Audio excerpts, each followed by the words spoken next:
Hey everyone, Julian here, and today we got the ultimate guide to making techno pads. I'm going to be showing you everything you need to know to make the best epic ethereal pads for techno. To go along in this video, I just dropped a new sample pack. It's called Ultimate Techno Pads. Link is at the top of the description on my website. Definitely go check that out. It's super affordable, and you get these 5 groups which have all these different loops, as you can see, for these different pads. It's got different layers, Midi, as well as the full project files for all 5 of them as well. Plus there's some bonus drum loops. These are really great pads. You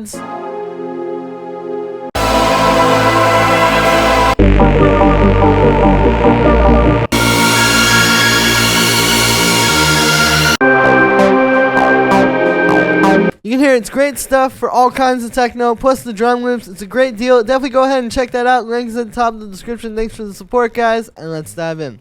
Alright, so to start off with, we're going to talk about Midi because really, the presets, I can show you those, but you do have to be playing the right notes, right? So we're going to start with this pad. Now, what I actually like to start with a lot of times would be a bass line, like something like this.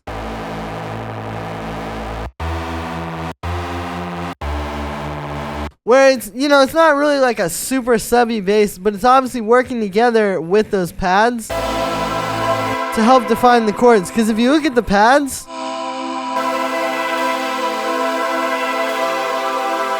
they're not as much kind of following like that progression. This is what really defines it. So if you start with this, it becomes a lot easier too because it's just single notes. You just have to use the scale and find some voices that will speak to each other. So what we got here is we're in A minor. We got the root note, the 5th, 6th, and then 4th, right? So that's telling the story there.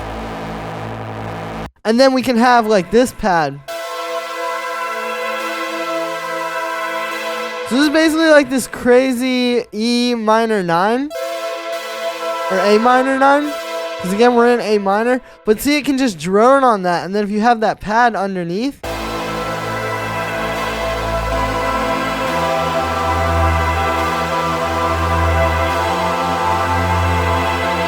right, that bass line will drive it. And that's also going to help you layer these too, because that's the other thing is, like, I could show you the sounds to start off with, but if you start layering the wrong sounds that are playing the wrong parts, it's not going to work. So you got to keep that in mind as well. Like, again, it's not just the presets, it's layering together these parts that are playing different things that'll fit. Like, these two would clash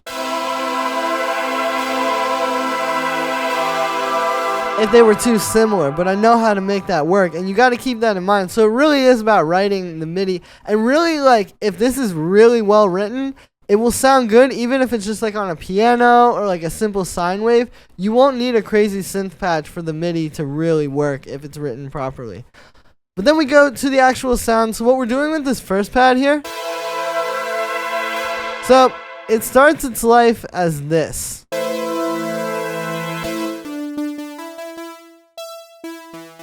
Right, it's the sound in analog here. You can see we got 2 saw waves, detuned a bit. We've got a low pass filter, but then we're sending it into filter 2, which is a high pass. So the low pass has an envelope, right, that's opening like that, and a bit of key tracking. And then the high pass has the same key tracking, but no envelope. Right, so when you put these filters together, you get something very interesting. Like if I turn this off, it's a pretty basic pad, but that's a great way to kind of bring those to life. Amp envelope is like that. We got a little LFO. Then we've got, okay, so we got some vibrato and some unison, reverb, and then just a high pass, which is also pretty important for making this all fit. You definitely want to make sure that you're high passing this and really just focusing it in the frequency range where it works best. For the bass, it's a pretty simple kind of like Reese, but again, there's a trick to really making this work with the other pads. The idea is that even though this is a bass line, it's really working as part of like the whole pad. And so really the trick to that is focusing more on the mid-range and highs. Like if you listen, this is a pretty simple Reese, right? We've got a saw wave and then we got this modern sweep. I'll actually turn all the effects off and just go one by one quickly here. So this is the patch. Right, we're kind of like bringing this down a little bit with the low pass and then some unison. And then right off the bat, we got this amp. So see, that kind of helps with what I'm talking about. It's only at 10%, but it helps to focus that in the mid-range and the high end because it's obviously bringing that out a lot. Then we're cutting some lows. We have a bass mono with the utility. And then see, we have this EQ here, which cuts out some of the muddy, boxy frequencies down there, and it boosts the mids even more. So again, it's just like focusing this to be a pad, but kind of fit in more in the mid-range. And then for this last one, so this is another thing with layering, is not always just layering together synths, but layering together, like in this case, we have a synth, which is very high. We have a synth, which is low. So those are going to fit together. And then we have some voice. Right? And this just adds something that you can't get with synth. And also, it's going to layer better with those because it's not the same. Like, if you just start putting saw waves and square waves on top of each other, it kind of becomes the same thing, right? This gives you something different. So I'm using this. This is actually from an Ableton stock pack. It's this voice box over here.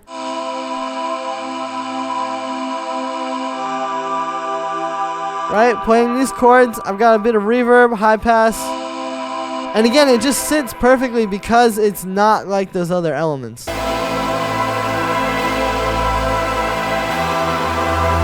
So there's one example of how to do those. Let's talk about this.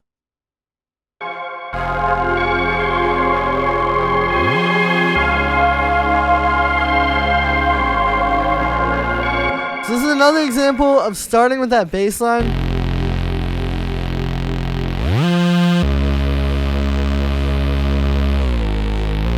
So here we're in the key of F minor. So again, it's kind of like establishing that progression. The gliding notes are really simple. Those are just octaves. Don't worry about those too much. I'll explain in a moment more about those. But see, if we're in F minor, we're going root, sixth, fourth. Like a pretty basic techno progression. But again, if you start with that, it makes it a lot easier to get to all these layers, right? Because you just have something simple to start with. Then for the gliding notes, like I said, yeah, just octaves.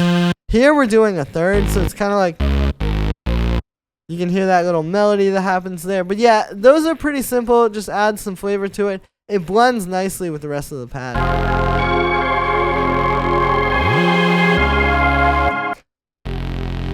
And then this one, you know, it's same deal with the layering, right? Like we're layering a lot of different types of things. Like if you listen,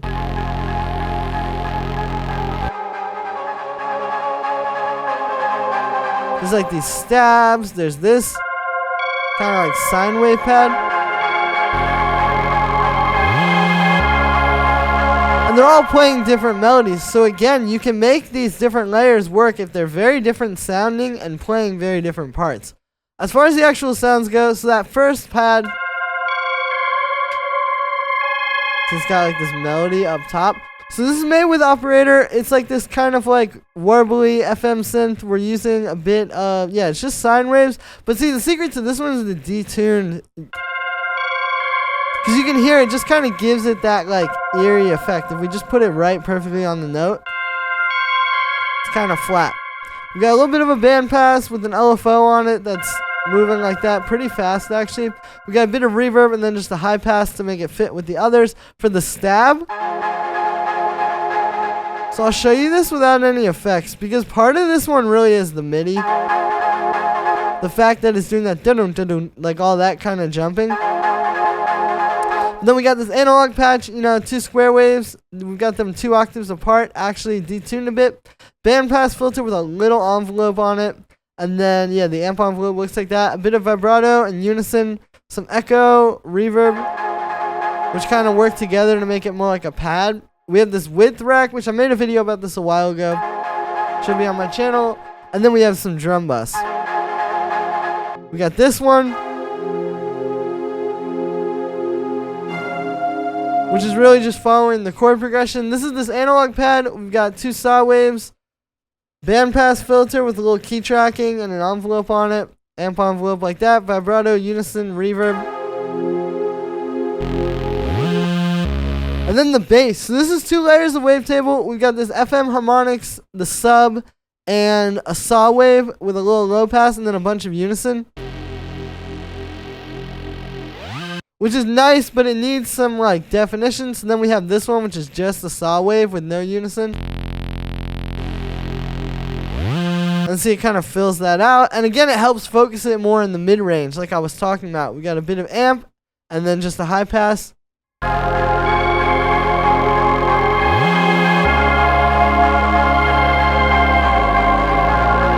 And And that's me for this one, guys. I hope you enjoyed. As always, make sure to like this video as well as subscribe, and let me know what you think of this video in the comments. Like I said at the beginning, you can get the ultimate techno pads. Link is at the top of the description on my website. This is a great library. It's got these awesome pad groups with, like, I'm pretty sure it was like 180 loops total in here or something, plus the project files and the free drum loops. You really can't go wrong with this. It's a great way to take your tracks to the next level. I promise if you grab these are really high quality. It's going to help you out, and you're going to make the best tracks of your life. There's not a lot you can do right now today that will actually help you do that, but this will, I promise. Plus, it really helps support me. I don't make a whole lot off of YouTube, but with these sample packs, I'm able to keep bringing you guys new videos every day, teaching you stuff that's never been shown out there. Thanks for the support, everybody. I love you all, and I'll see you tomorrow with another video.